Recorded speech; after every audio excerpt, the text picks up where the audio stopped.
But अब main सवाल ये आता है कि जब रेलवेज पर इतना सारा पैसा आ रहा है तो ये सारा लगाया कहाँ जाता है? जब पैसा भी है, काम भी हो रहा है, तो आज रेलवेज की हालत ऐसी क्यों है? लोगों की इतनी शिकायतें फिर भी क्यों आती है? आए दिन एक्सीडेंट्स क्यों होते हैं? इतनी सारी गंदगी रेलवेज पर क्यों है? जो टेक्नोलॉजी हमारे इंडिया में कब की आ जानी चाहिए थी, वो आज तक भी अच्छे से इम्प्लीमेंट नहीं हो पाई। रेलवेज मिनिस्ट्री इतनी बड़ी मिनिस्ट्री है कि कोई भी नेता इसे अपने हाथों से नहीं गंवाना चाहता, एंड इसी वजह से इसके ऊपर काफी ज्यादा खेल रचे जाते हैं, या फिर कहूँ बैड पॉलिटिक्स रची जाती। Why Indian railways are still suffering even though उनके पास सब चीज है। जरा सोचिए, अब दशहरा मना रहा है एंड रावण को जलता हुआ देख रहे हैं, बट अचानक से पता चलता है आपके पीछे खड़े सारे लोगों को ट्रेन रौंद कर चली गई।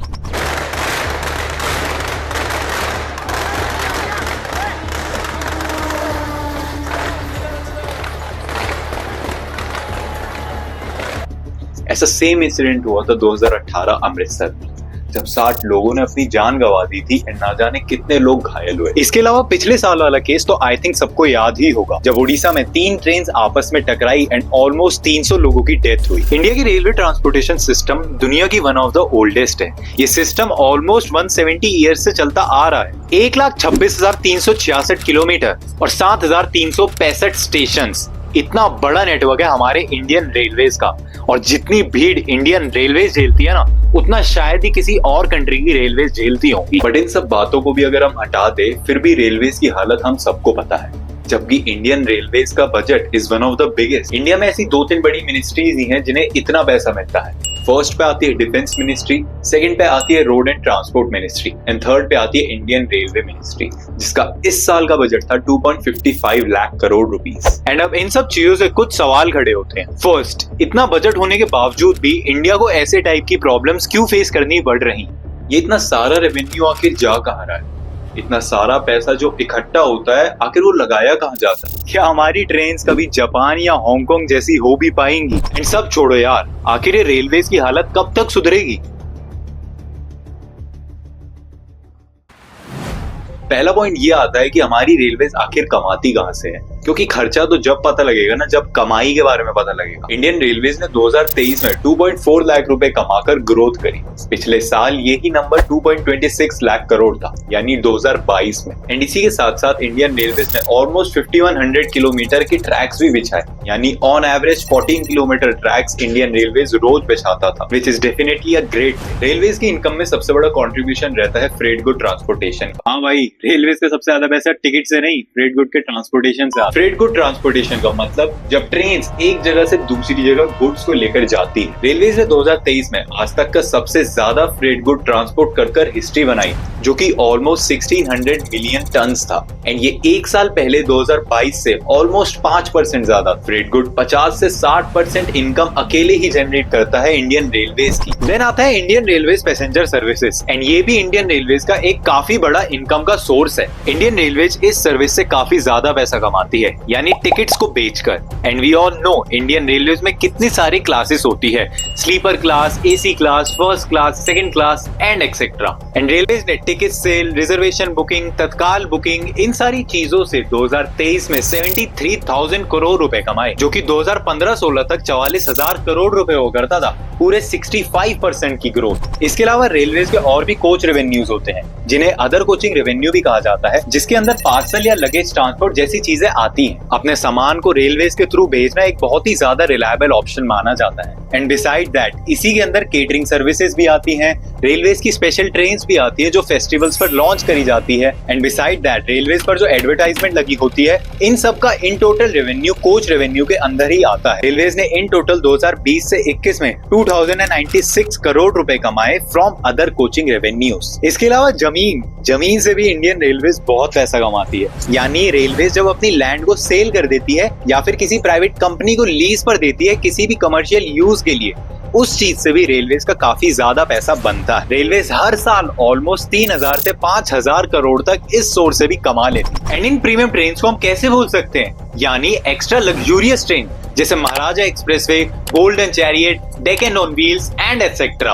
इन सारी ट्रेन की एक एक टिकट ही 3-4 लाख से स्टार्ट होती है। रेलवेज हर साल इन ट्रेन से 100 से 200 करोड़ रुपए कमा ही लेता है। एंड आफ्टर दैट ये सारी अमाउंट मिलकर इंडियन रेलवेज की इनकम बनाती है। इंडियन रेलवेज बहुत बड़ी है एंड उसको चलाने में इतना सारा पैसा तो ऑलमोस्ट लग ही जाता है। बट अब मेन सवाल ये आता है कि जब रेलवेज पर इतना सारा पैसा आ रहा है तो ये सारा लगाया कहाँ जाता है। रेलवेज का एक्सपेंडिचर मेनली 4 जगहों पर डिवाइड हो जाता है। फर्स्ट आता है स्टाफ एंड पेंशन। रेलवेज का ऑलमोस्ट 55% बजट स्टाफ की सैलरी एंड रिटायर्ड लोगों की पेंशन देने में चले जाता है। एंड उसी के जस्ट बाद आता है ऑपरेटिंग एक्सपेंसेस, यानी रेलवेज को चलाने में जितना भी पैसा आता है। For example fuel cost, maintenance of tracks, railway station, trains and etc. And also material and supplies जो भी रेलवेज पर चाहिए होते हैं वो सारे एक्सपेंसेस भी इसी में कवर होते हैं। ऑपरेटिंग एक्सपेंसेस भी अराउंड 25 से 30% इनकम मांगती है रेलवेज। एंड उसके जस्ट बाद आता है capital expenditure which is one of the most important expenditure in railways. इसमें कवर होता है इंफ्रास्ट्रक्चर डेवलपमेंट ऑफ रेलवेज,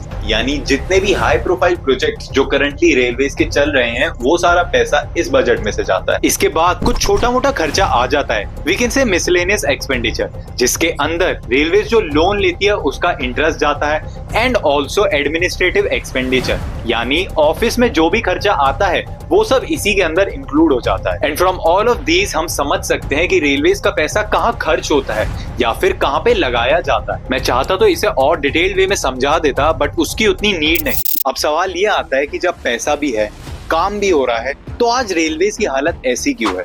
लोगों की इतनी शिकायतें फिर भी क्यों आती है? आए दिन एक्सीडेंट्स क्यों होते हैं?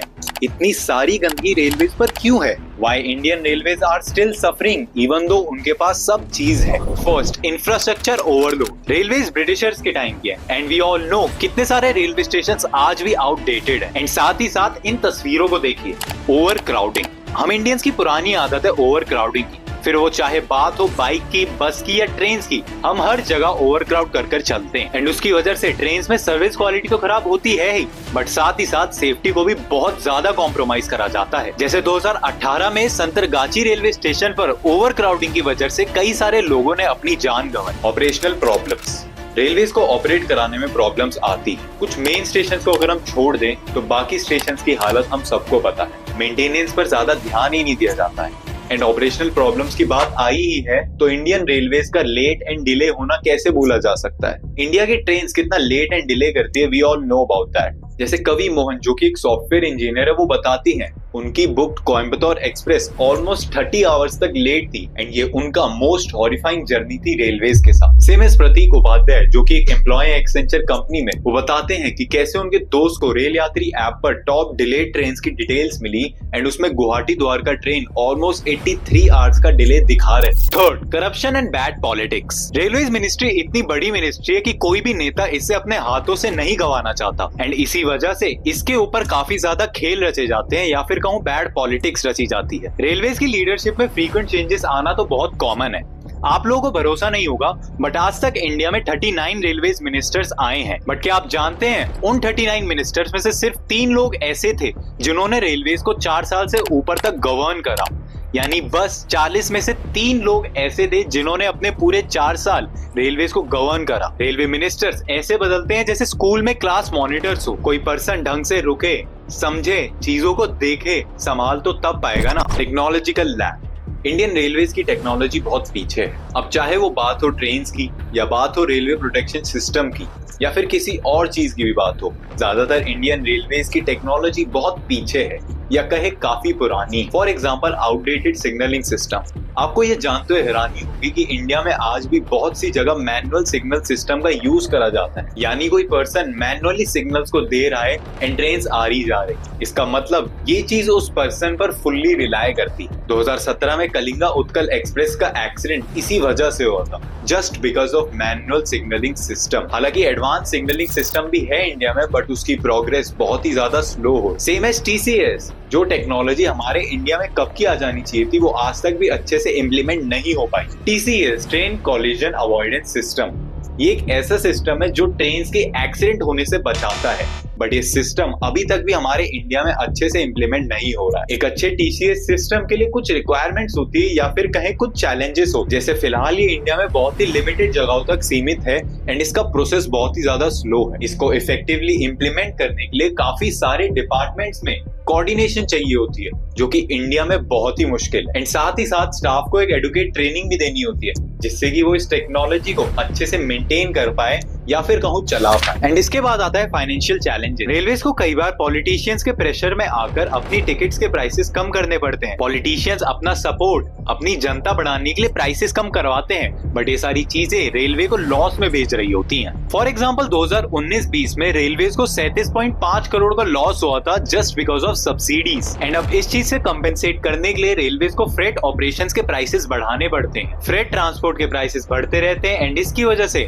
लोग अपने गुड्स को शिफ्ट करने लग जाते हैं रोड ट्रांसपोर्ट पर, जो कि रेलवेज का एक सीधा कॉम्पिटिटर है। एंड इसके अलावा भी बहुत से और भी पॉइंट्स हैं, जैसे environmental impact, labour union issues, security concern and etcetera, जिन्हें आप डिस्क्रिप्शन में अटैच पीडीएफ फाइल में जाकर पढ़ सकते हैं। एंड अब आफ्टर ऑल ऑफ दिस आप लोग भी यही सोच रहे होंगे कि रेलवेज कुछ करती क्यों नहीं है, इन सब का सॉल्यूशन क्या है। दोस्तों, इंडियन रेलवेज भी इन सब चीजों से अवेयर है जो अभी मैंने आपको बताया। एंड इसके लिए रेलवेज इनिशिएटिव्स भी लेती रहती है। कुछ इनिशिएटिव्स सक्सेसफुल होते हैं, वहीं कुछ फेल भी हो जाते हैं। हाँ, हालांकि कुछ इनिशिएटिव्स को ऐसा सुधारा जा सकता है, बट पता नहीं ऐसा क्यों नहीं होता। एंड साथ ही साथ दूसरे देशों से इंस्पायर होते हुए अपने देश में भी कुछ पॉलिसीज को इंट्रोड्यूस करा जा सकता है। जैसे इंडियन कॉन्स्टिट्यूशन जब बनाया गया था तब बहुत सारे लॉज दूसरे देशों से लिए गए थे। सेम एज इंडियन रेलवेज के लिए भी हम दूसरे देशों से ऐसे लॉज ले सकते हैं जो इंडिया में काम आए। एंड अब हम इन्हीं सब चीजों का एक कलेक्टिव सॉल्यूशन देखेंगे। फर्स्ट आता है electrification and modernisation of track. Railways ने ट्रैक्स को थोड़ा मॉडर्न एंड इलेक्ट्रिफिकेशन कराना तो स्टार्ट कर दिया,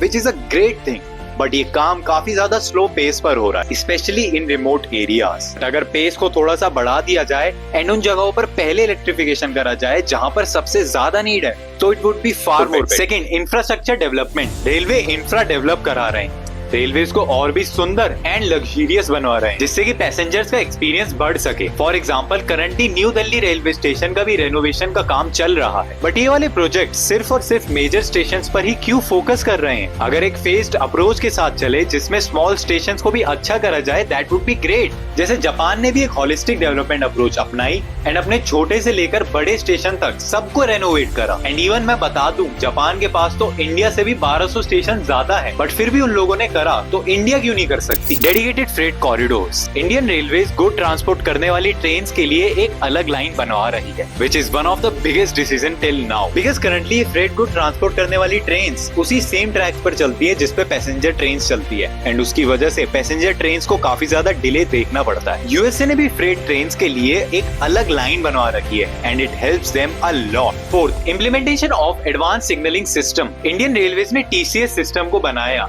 जो कि ट्रेन्स के एक्सीडेंट्स को रोकता था, and it's the best decision because train accidents India में बहुत ज्यादा अमाउंट में होते हैं, बट टीसीएस बहुत से रूट्स पर तो है ही नहीं। एटलीस्ट अगर मेजर रूट्स पर टीसीएस सिस्टम आ गया तो ट्रेन एक्सीडेंट्स के नंबर बहुत कम करे जा सकते हैं। जैसे यूरोप में भी सेम ईटीसीएस सिस्टम है जो कि उनकी भी बहुत हेल्प करता है। एंड सेम एज हमें क्लीनलीनेस एंड हाइजीन के लिए सिंगापुर से इंस्पिरेशन लेनी चाहिए, जहां पर क्लीनलीनेस की रियल टाइम मॉनिटरिंग होती है एंड ऑटोमेटेड क्लीनिंग सिस्टम है। जैसे हम सोलर पैनल से कुछ स्टेशंस को चला रहे हैं, वैसे ही हमें और भी एनर्जी के ऑप्शंस एक्सप्लोर करने चाहिए, जैसे विंड एनर्जी जो कि नीदरलैंड्स में काफी समय से यूज करी जा रही है, एंड ये एक वहाँ पे सक्सेसफुल तरीका माना गया है ट्रेन को चलाने का। इंडियन रेलवेज फिलहाल डेवलपिंग स्टेज पर है, एंड मुझे यकीन है ये बहुत ही जल्द बहुत ज्यादा बेटर हो जाएंगे। इसके अलावा ये हमारी जिम्मेदारी है कि हम अपनी रेलवेज को अच्छा रखें, उन्हें गंदा ना करें, टॉयलेट्स को ढंग से यूज करें, क्योंकि इन दी एंड सरकार कुछ भी कर ले बट लोगों के कोऑपरेशन के बिना हर स्टेप अनसक्सेसफुल ही रहे। दोस्तों, हमारी इंडियन रेलवेज डेली काफी ज्यादा इम्प्रूवमेंट करती है, जिससे कि वो हमें एक अच्छी सर्विस दे पाए। इसलिए हमारा फर्ज भी बनता है कि हम उसे उतनी ही रिस्पेक्ट दें, उस प्रॉपर्टी को अच्छे से यूज करें। अगर आपको ये वीडियो अच्छी लगी हो तो इसे अपने फैमिली एंड फ्रेंड्स के साथ शेयर करना, and don't forget to like. And ऐसी सेम और भी वीडियोस आती रहेंगी, तो इसीलिए सब्सक्राइब करना ना भूलिए। अब जल्दी मिलते हैं अपनी नेक्स्ट वीडियो में, तब तक के लिए बाय।